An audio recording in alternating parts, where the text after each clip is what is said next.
Good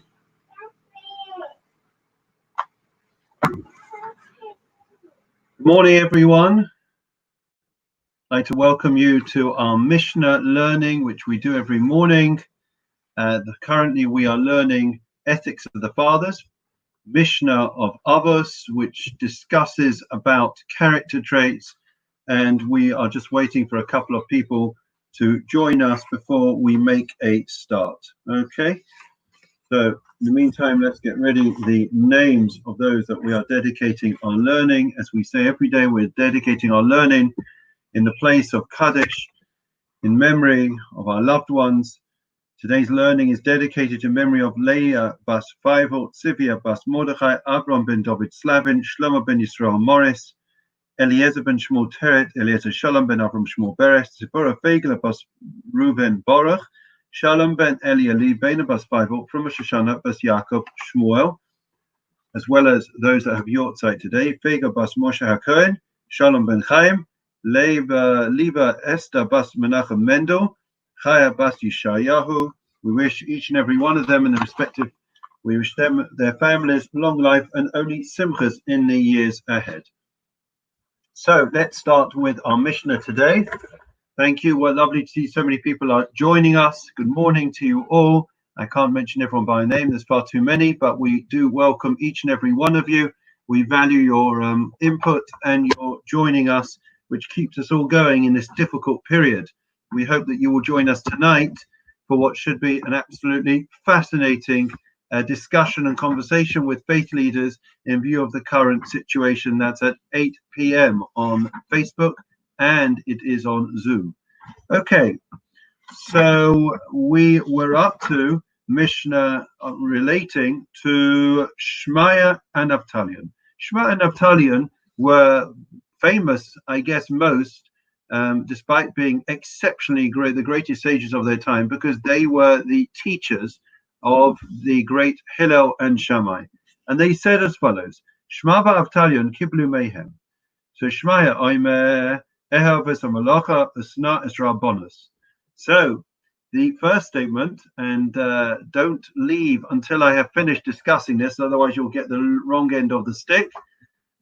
So you should love the work and hate the rabbonos. So to be clear, the Mishnah does not say you should love the work and hate the rabbonim, okay? It says you should hate the rabbonos, and we will explain exactly what that means. And you shouldn't be too cozy with the authorities, too comfortable with the authorities, okay? So let's now explain outside what exactly does that mean.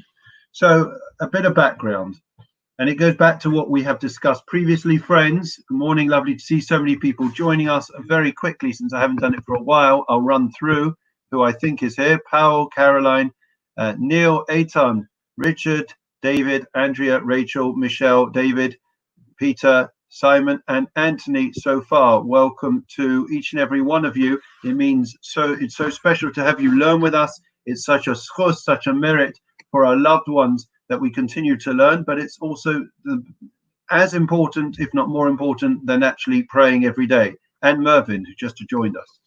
So let's have a perspective of life, and then we will have a fresh perspective when it comes to what it means that we should love the work.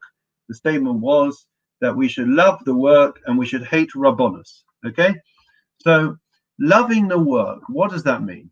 It means that we have this misconceived idea, which is sold to us by the media, that we see these pictures of people sitting in adverts on the deck chairs, or they're sitting in a hammock, usually on some Caribbean island, drinking Bacardi and Coke, sipping their martinis with the sun shining, no one's around. It's picture perfect. It's the dream. That's what we are told is what we should be pursuing, right? And in reality, nothing could be further from the truth. That would be the worst thing possible for us in life. And allow me to explain. What is the purpose of life? We've explained this previously, and that is why ethics of the fathers are absolutely the crucial principles for us to be able to understand and appreciate what life is truly all about. So we mentioned that this world, right, is all about earning our place in the next world. It's about working, toiling in this world so we can bask in the divine presence in the next world.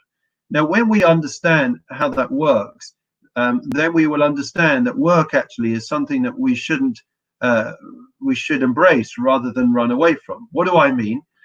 So when it comes to work, what do we mean? It's not about how many hours you put in the office, how many how many hours you put in for working for a living. What we are talking about in terms of working on one's self, in terms of personal development, right? In terms of developing and contributing to the greater good of society, doing mitzvot. So a person could find oneself in a situation where he finds it very challenging, like we all do now. It's becoming, I find, especially the weather's turned a bit miserable. So all of a sudden, you know, it was okay last week when the sun was shining, everyone was happy. Okay, we're in lockdown, but you know what? We'll sit in the garden, we'll talk on the phone to friends. Now it's not so rosy for all of us, right? Now the challenge is on. Do we still have the mindset to be able to get us through this difficult period?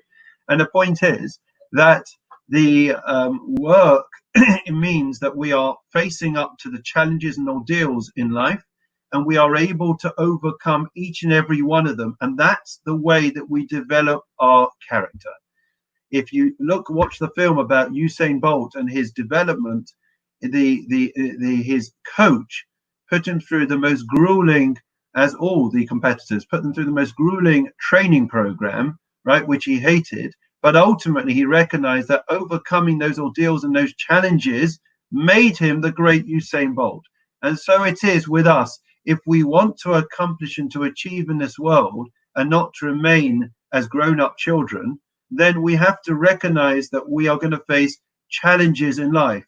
And if we are able to overcome those challenges, we work day and night on those challenges, then we are going to see real growth in our personal development and in terms of accomplishing in this world.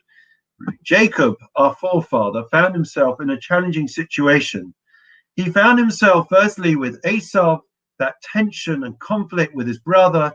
He had over the birthright and jealousy. And then, of course, having got the birthright, he had to flee for his life because Esau threatened to kill him. And after that, then he established a family. And then there was jealousy between the different brothers and between the wives, a bit of jealousy, and so on and so forth. Bikesh Yaakov, Vayeshev Yaakov, Jacob requested from the Almighty to sit in tranquility. Say our sages, what does that mean? Did Jacob really want to sit on a deck chair, our forefather? Is that what we want to emulate? God forbid, far from it. What our sages learn from these words in the Torah is that Jacob wanted manuchas hanefesh.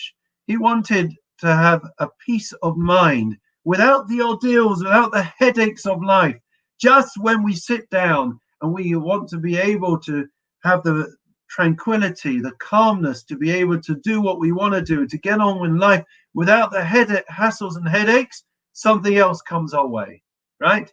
You have it in the home. Just when you think you've finished sorting out everything, something else goes, and then you start over again. It's with the car, it's with the job, whatever it is. You think you figured it all out, and then you can really start living, and all of a sudden something else, a spanner in the works, comes your way. And that is because that is the purpose of life.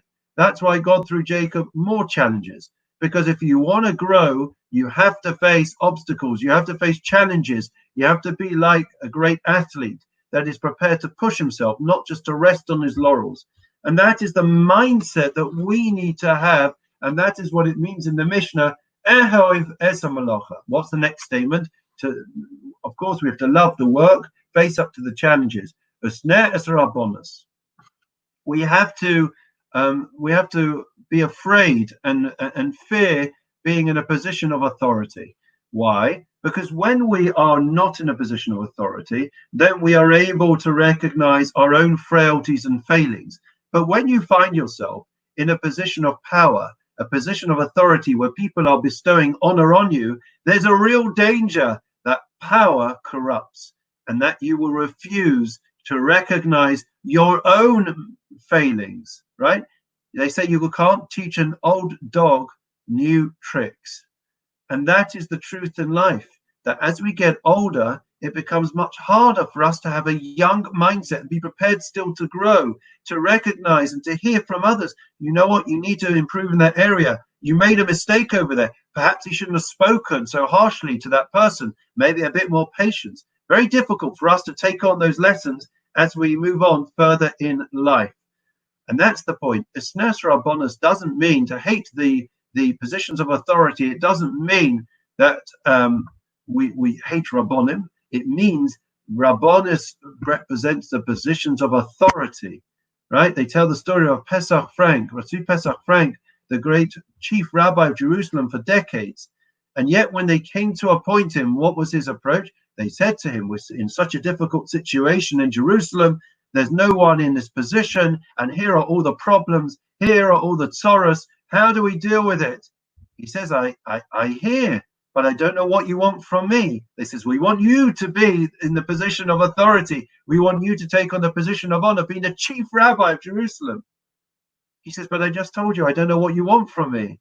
He says, why would you choose me? He says, precisely because, they said to him, precisely because you said you don't want the position. That makes you the ideal candidate for the position.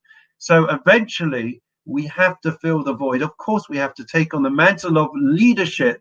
And that means sometimes that we have to reluctantly step forward and step up to the plate. We can't use this as a shield and a veil to say, oh, others will do it, or I don't want to be in a position of leadership. There comes a point where reluctantly we have to step forward. We have to take, we all have something to offer. And when we feel we can make a difference, step forward and make that difference, be it volunteering in the current climate or all different other ways and means that you can put your tremendous koiches, your tremendous skills and qualities and attributes to good use. That's why God gave you those skills. Don't minimize your own capabilities. But the point being, but we should never enjoy, there should always be a bit of us that is reluctant to be in that position of authority, because with the authority comes the danger of power corrupting. So therefore there is this tension that we speak about in the Mishna, and the danger of people running away from positions of authority and leadership when they are needed, which is one problem we have in community. We don't have enough leaders. We don't have enough people that are willing to lend their skill set to organizations, to charities, to the shul, when they have so much to offer. And on the other hand, there is a danger where it's very often people that are power hungry, people that want the cover, that want the honor, that are rushing forwards. So we should be reluctant to step forward. But say our sages, but mokum she'ein anoshim, where there is no person, where there is a void and there is a need for real leadership, you have to try your best to be that person, to be that leader, to step up to the plate. And that is an important and critical lesson, that we all have something that we can offer the community, that we can offer the shul. We are going to face huge challenges over the next year. How do we ever come back together? How do we ever manage with people that are stuck at home?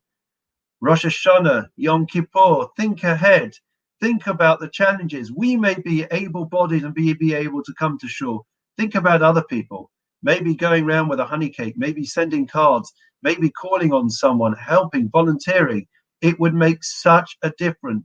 I know people that are vulnerable that called me yesterday that said they're crying out, they've had enough, they're frustrated. They see people protesting on the streets and they are stuck at home and they're afraid now of getting the virus, that it's going to spread and there'll be a second bout of this virus. So I think the lesson for us is that on the one hand, it's a delicate balance. On the one hand, we should never want the honor. We should never want to be in a position of authority. If we do it because we want to be in a position of leadership, because we want the plaudits, we're doing it for the wrong reason, and that's not very good. But if we do it reluctantly, but because we see a void, because we see there's an opportunity, and that our community and our people need us, then please step up to the plate, because otherwise, after 120, when we go upstairs, the Almighty will ask us, why didn't you do? You had so much to offer, right? So we have to remember that and keep that in mind. And please God, by doing so, it will be a schus, it will be a merit for our loved ones that we are saying Kaddish for and that we are learning for. We continue with Psalm 23. The Lord is my shepherd, I shall not want. He causes me to lie down in green pastures. He leads me beside still waters. He restores my soul. He leads me in the path of righteousness for his name's sake. Even when I walk in the valley of darkness, I will fear no evil, for you are with me. Your rod and your staff, they comfort me. You set a table before me in the presence of my adversaries. You anointed my head with oil. My cup overflows. May only goodness and pure and kindness pursue me all the days of my life, and I will dwell in the house of the Lord for the length of days. We'll recite a memorial prayer. Once again, we wish long life to all those that are saying Kaddish, be it because they have Yortzeit, or be it because they have lost their loved one during this coronavirus or before. El Mali Rachamim Shoichein Bamroimim Amsim Nuchanachana Kamfeshkina Bamalos Kadoshim Atarim Kazarakim Asim Es Nishmois Pegabas Moshe Cohen Shalom Ben Chaim Liva Baesta Bas Menachem Mendel Chaya Bas Yeshayahu Leah Bas Bible Sevia Bas Mordechai Avram David Ben Slavin Shlomo Ben Yisrael Morris Eliezer ben Shmuel Teret, Eliezer Shalom ben Avram Shmuel Beres, Tzipora Fegel Abbas, Reuven Baruch, Shalom ben Elieli, Ben Abbas Bible, from Moshe Shana Abbas Yaakov Shmuel, Shalach Uliom Alamam, Began Aiden Teimanu Chasam Lachim Balarachamim, Yasti Rein Beseisa Kanafabli Olamim, Veyet Shabbos Chavit Shvasam Adonai Unach Lasam, Vianuchu B'Shalom Mishkavam, and Amar Amen. Once again, we wish long life to all those that have Yortzeit. We wish long life to all those that are saying Kaddish in their year. And please God, we will only have simchas. We wish everyone good health and happiness.